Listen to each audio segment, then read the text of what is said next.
There is a Reaper by Charles V. DeVette. The amber brown of the liquor disguised the poison it held, and I watched with a smile on my lips as he drank it. There was no pity in my heart for him. He was a jackal in the jungle of life, and I was one of the carnivores. It is the lot of the jackals of life to be devoured by the carnivore. Suddenly the contented look on his face froze into a startled stillness. I knew he was feeling the first savage twinge of the agony that was to come. He turned his head and looked at me, and I saw suddenly that he knew what I had done. "You murderer!" he cursed me, and then his body arched in the middle and his voice choked off deep in his throat. For a short minute he sat tense, his body stiffened by the agony that rode it, unable to move a muscle. I watched the torment in his eyes build up to a crescendo of pain until the suffering became so great that it filmed his eyes, and I knew that, though he still stared directly at me, he no longer saw me. Then, as suddenly as the spasm had come, the starch went out of his body, and his back slid slowly down the chair edge. He landed heavily with his head resting limply against the seat of the chair. His right leg doubled up in a kind of jerk before he was still. I knew the time had come. "Where are you?" I asked. This moment had cost me $60,000. 3 weeks ago, the best doctors in the state had given me a month to live, and with $7 million in the bank, I couldn't buy a minute more. I accepted the doctor's decision philosophically, like the gambler that I am, but I had a plan, one which necessity had never forced me to use until now. Several years before, I had read an article about the medicine men of a certain tribe of aborigines living in the jungles at the source of the Amazon River.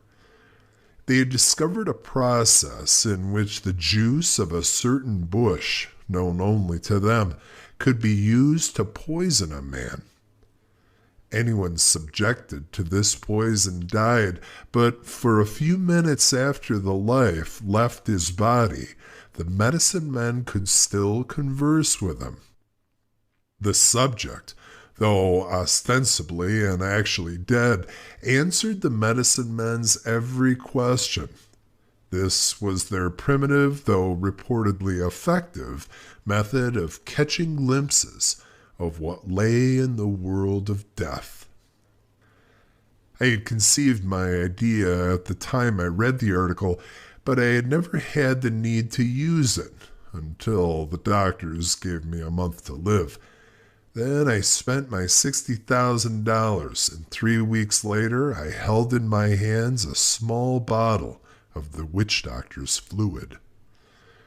The next step was to secure my victim, my collaborator I preferred to call him. The man I chose was a nobody, a homeless, friendless nonentity picked up off the street. He had once been an educated man, but now he was only a bum, and when he died he'd never be missed. A perfect man for my experiment. I'm a rich man because I have a system. The system is simple. I never make a move until I know exactly where that move will lead me. My field of operations is the stock market. I spend money unstintingly to secure the information I need before I take each step. I hire the best investigators, bribe employees and persons in position to give me the information I want, and only when I am as certain as humanly possible that I cannot be wrong do I move. And the system never fails. $7 million in the bank is proof of that. Now, knowing that I could not live, I intended to make the system work for me one last time before I died. I'm a firm believer in the adage that any situation can be whipped, given prior knowledge of its coming, and of course, its attendant circumstances. For a moment, he did not answer, and I began to fear that my experiment had failed. "Where are you?" I repeated, louder and sharper this time. The small muscles about his eyes puckered with an unnormal tension, while the rest of his face held its death frost. Slowly, unnaturally, as though energized by some hyper-rational power, his lips and tongue moved. The words he spoke were clear. "I am in a tunnel," he said. "It is lighted dimly, but there is nothing for me to see." Blue veins showed through the flesh of his cheeks like watermarks on translucent paper. He paused, and I urged, "Go on." "I am alone," he said. "The realities I knew no longer exist, and I am damp and cold. All about me is a sense of gloom and dejection. It is an apprehension, an emanation, so deep and real as to be almost a tangible thing. The walls to either side of me seem to be formed not of substance, but rather of the soundless cries of melancholy of spirits I cannot see. I am waiting in the gloom for something which will come to me. That need to wait is an innate part of my being, and I have no thought of questioning it." His voice died again. "What are you waiting for?" I asked. "I do not know," he said, his voice dreary with the despair of centuries of hopelessness. "I only know that I must wait, that compulsion is greater than my strength to combat." The tone of his voice changed slightly. "The tunnel about me is widening, and now the walls have receded into invisibility. The tunnel has become a plain, but the plain is as desolate, as forlorn and dreary as was the tunnel. And still I stand and wait. How long must this go on?" He fell silent again, and I was about to prompt him with another question. I could not afford to let the time run out in long silences, but abruptly the muscles about his eyes tightened, and suddenly a new aspect replaced their hopeless dejection.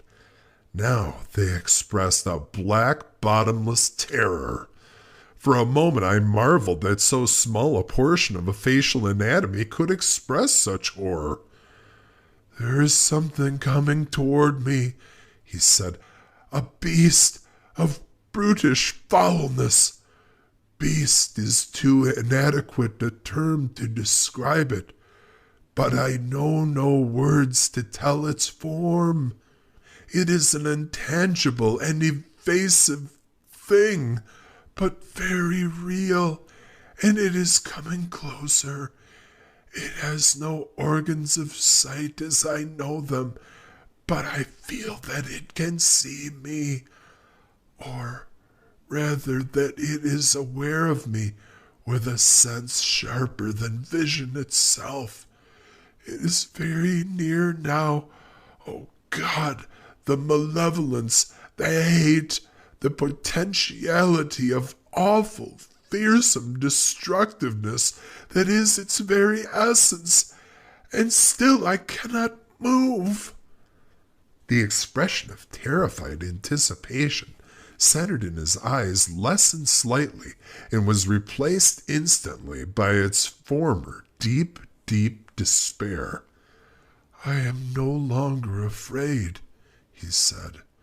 "Why?" I interjected. "Why?" I was impatient to learn all that I could before the end came. "Because," he paused, "because it holds no threat for me. Somehow, someday, I understand, I know, that it too is seeking that for which I wait." "What is it doing now?" I asked. "It has stopped beside me, and we stand together, gazing across the stark, empty plain. Now a second awful entity, with the same leashed virulence about it, moves up and stands at my other side. We all three wait, myself with a dark fear of this dismal universe, my unnatural companions with patient, malicious menace. Bits of," he faltered, I can name it only aura, go out from the beast like an acid stream and touch me, and the hate and the venom chill my body like a wave of intense cold. Now there are others of the awful breed behind me. We stand waiting, waiting for that which will come. What it is, I do not know." I could see the pallor of death creeping steadily into the last corners of his lips, and I knew that the end was not far away. Suddenly, a black frustration built up within me. "What are you waiting for?" I screamed, the tenseness and the importance of this moment forcing me to lose the iron self-control upon which I have always prided myself. I knew that the answer held the secret of what I must know. If I could learn that, my experiment would not be in vain, and I could make whatever preparations were necessary for my own death. I had to know that answer. Think, I pleaded. "What are you waiting for?" "I do not know." The dreary despair in his eyes, sightless as they met mine, chilled me with a coldness that I felt in the marrow of my being. "I do not know," he repeated. Yes, I do know." Abruptly, the plasmatic film cleared from his eyes, and I knew that for the first time since the poison struck, he was seeing me clearly. I sensed that this was the last moment before he left, for good. It had to be now. "Tell me, I command you," I cried. "What are you waiting for?" His voice was quiet as he murmured softly, implacably, before he was gone. "We are waiting," he said, "for you."